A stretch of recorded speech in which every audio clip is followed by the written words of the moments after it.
है।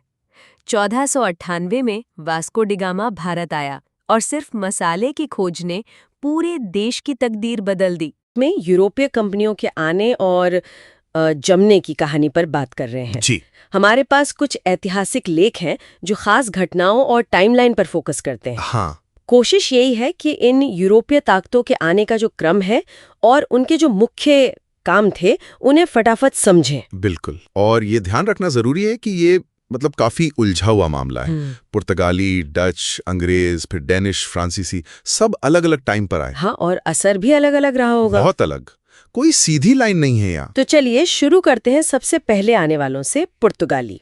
Vasco da Gama 1498 Calicut. जी, कालीकट पहुंचा और वहां के शासक ज़ेमोरिन ने स्वागत भी किया। और मकसद तो साफ था, व्यापार, मसाले, खासकर काली मिर्च। कहते हैं 60 गुना मुनाफा हुआ था। हाँ बिल्कुल, मुनाफे की तो बात थी शुरू में। पहली फैक्ट्री उन्होंने कोचीन में लगाई 1503 में। अच्छा। और फिर 1505 में पहले वाइसर आया है फ्रांसिस्को डी अल्मेडा। उनकी एक पॉलिसी थी, blue water policy. Blue water policy मतलब ये कि हिंद महासागर में समुंदर पर कंट्रोल रखो, व्यापार कंट्रोल करो। जमीन पर कब्जे से ज्यादा जोर समुंदर पर था। ओके। लेकिन जो असली संस्थापक माना जाता है पुर्तगाली पावर का भारत में, वो था अल्बुकर्क, जिसने गोवा पर कब्जा किया। हाँ, 1510 में गोवा छीन लिया। उसे ही वास्तविक संस्थापक कहते हैं। और उसने पुर्तगालियों को भारतीय महिलाओं से शादी के लिए भी एनकरेज किया। हाँ, ये मैंने पढ़ा था। ये एक अजीब सी बात लगती है। क्यों? ये एक्चुअली एक स्ट्रैटेजी थी लोकल सपोर्ट बढ़ाने की और बस्तियों को परमानेंट बनाने की। अच्छा, समझी। वो गोवा में 1556 में प्रिंटिंग प्रेस भी लाए और कई फसलें भी, जैसे मिर्च, तंबाकू, आलू, ये सब पुर्तगालियों की देन है भारत को। कमाल है। और बॉम्बे भी तो उन्होंने ही। हाँ, 1661 में पुर्तगाली राजकुमारी की शादी जब इंग्लैंड के राजा चार्ल्स द्वितीय से हुई, तो बॉम्बे दहेज में दे दिया अंग्रेजों को। दहेज में? जी। और देखिए, देश 1947 में आजाद हुआ, लेकिन गोवा, दमन और दीव वो तो 1961 तक उनके पास रहे। सही।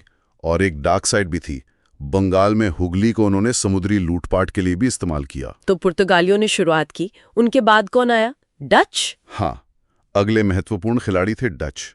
उनकी कंपनी बनी 1602 में, डच ईस्ट इंडिया कंपनी। लेकिन ये तो ब्रिटिश ईस्ट इंडिया कंपनी के बाद बनी ना, वो तो 1599 की थी। बिल्कुल, ये एक दिलचस्प बात है। ब्रिटिश कंपनी पहले बनी, पर भारत में फैक्ट्री वगैरह जमाने में डच थोड़े अलग तरीके से एक्टिव हुए। पटना में उनकी फैक्ट्री 1632 में लगी। लेकिन उनके मुख्य सेंटर्स कौन से थे? मसूलीपट्टनम, पुलिकट, सूरत, बंगाल में चिंसुरा, वहां फोर्ट गुस्टावस बनाया था उन्होंने। और वो ट्रेड किस चीज का करते थे? उनका फोकस था सूती कपड़ा, शोरा, रेशम, अफीम। और एक खास बात, उन्होंने भारतीय सूती कपड़े के निर्यात को बहुत बढ़ाया। अच्छा। और हाँ, भारत में व्यापार के लिए जॉइंट स्टॉक कंपनी का मॉडल लाने वाले पहले डच ही थे। लेकिन फिर उनका क्या हुआ? वो टिके क्यों नहीं? अंग्रेजों से उनकी टक्कर हुई। 1759 में बेदारा की लड़ाई हुई बंगाल में। बेदारा? हाँ, बेदारा। उसमें अंग्रेजों ने डचों को बुरी तरह हराया और भारत में उनकी शक्ति लगभग खत्म कर दी। उन्होंने कोची में पुर्तगालियों को हराया था, फोर्ट विलियम्स भी बनाया, पर अंग्रेजों के सामने नहीं टिक पाए। और फिर आते हैं अंग्रेज, जिन्होंने सबको पीछे छोड़ दिया। जी, ब्रिटिश ईस्ट इंडिया कंपनी बनी 1599 में। तब भारत में अकबर का शासन था और इंग्लैंड में महारानी एलिजाबेथ प्रथम। तो जब कंपनी बनी, मुगल साम्राज्य काफी ताकतवर था। बहुत ज्यादा।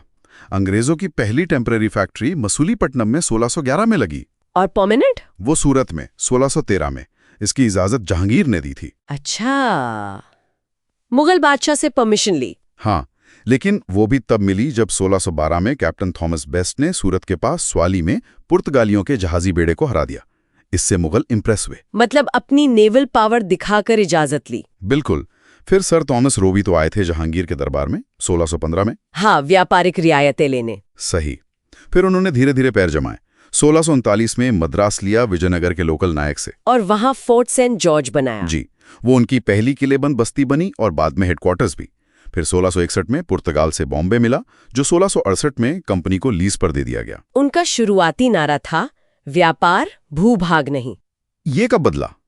ये नारा ज्यादा चला नहीं, धीरे धीरे इलाके पर कब्जा करना शुरू कर दिया। जॉब चार्नॉक ने 1690 में 3 गांव मिलाकर कलकत्ता बसाया, सुतानाती, कालिकाता और गोविंदपुर। और वहां फोर्ट विलियम बना। हाँ, 1700 में। उनकी सफलता के पीछे कई कारण थे।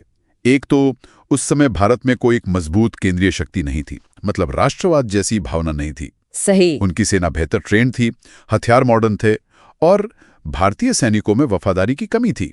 वो उसके लिए लड़ते थे जो पैसा देता था। ये तो मैकाले ने भी कहा था कि कंपनी एक विसंगति है। जी अच्छा, अंग्रेजों के साथ ही उनके सबसे बड़े दुश्मन भी आए, फ्रांसीसी। बिल्कुल। फ्रेंच ईस्ट इंडिया कंपनी बनी 1664 में। लुई 14वें का टाइम था। उनका मंत्री था कोलबर्ट। उसकी कोशिशों से बनी थी ये कंपनी। और उनकी पहली फैक्ट्री? वो भी सूरत में ही लगी, 1668 में, अंग्रेजों के बाद। और यहीं से असली रेस शुरू हुई। जबरदस्त रेस। कर्नाटक युद्ध जो 1740 से 1763 तक चले, वो असल में भारत की धरती पर लड़ी गई अंग्रेजों और फ्रांसीसियों की जंग थी। इसके पीछे यूरोप की पॉलिटिक्स भी थी ना? हाँ, यूरोप में ऑस्ट्रियाई उत्तराधिकार का युद्ध, फिर 7 साल वाला युद्ध, उसका असर यहाँ भी पड़ा। और साथ में यहाँ के नवाबों के झगड़ों में भी ये दोनों कूद पड़े। पहले युद्ध के बाद तो मद्रास वापस मिल गया था अंग्रेजों को। हाँ, एक्सला चैपल की संधि से। लेकिन फैसला हुआ 1760 में, वांडीवाश की लड़ाई। वांडीवाश, ये निर्णायक थी। बहुत ज्यादा। अंग्रेजों के कमांडर थे आयरकूट और फ्रांसीसी कमांडर थे काउंट दी लाली। अंग्रेज जीते और भारत में फ्रांसीसी उम्मीदें लगभग खत्म हो गई। फ्रांसीसी क्यों हारे? उनके पास भी तो डुप्ले जैसा काबिल आदमी था। कई कारण थे। एक तो फ्रांसीसी कंपनी अपनी सरकार पर बहुत ज्यादा निर्भर थी, फैसले धीमे होते थे। अंग्रेजों की नेवी ज्यादा ताकतवर थी, और सबसे बड़ी बात, अंग्रेजों के हाथ में बंगाल के संसाधन आ चुके थे प्लासी के बाद, जिससे उन्हें बहुत पैसा और ताकत मिली। सही। और एक नाम और आता है, डेनिश। उनका क्या रोल था? डेनिश ईस्ट इंडिया कंपनी भी थी। उनका असर बहुत ही कम था।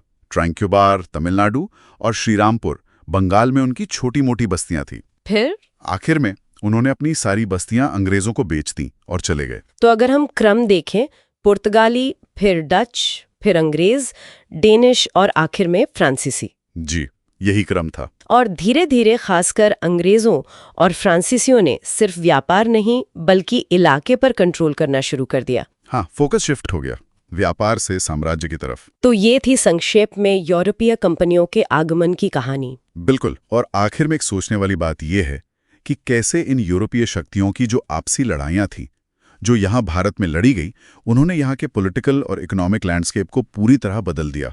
वो भी तब जब भारत औपचारिक तौर पर कॉलोनी भी नहीं बना था। हाँ, ये सोचने वाली बात है। और ये भी कि क्या होता अगर अंग्रेजों की जगह मान लीजिए डच या फ्रांसीसी हावी हो जाते, इतिहास शायद कुछ और होता। बिल्कुल, एक अलग ही दिशा ले लेता। खैर,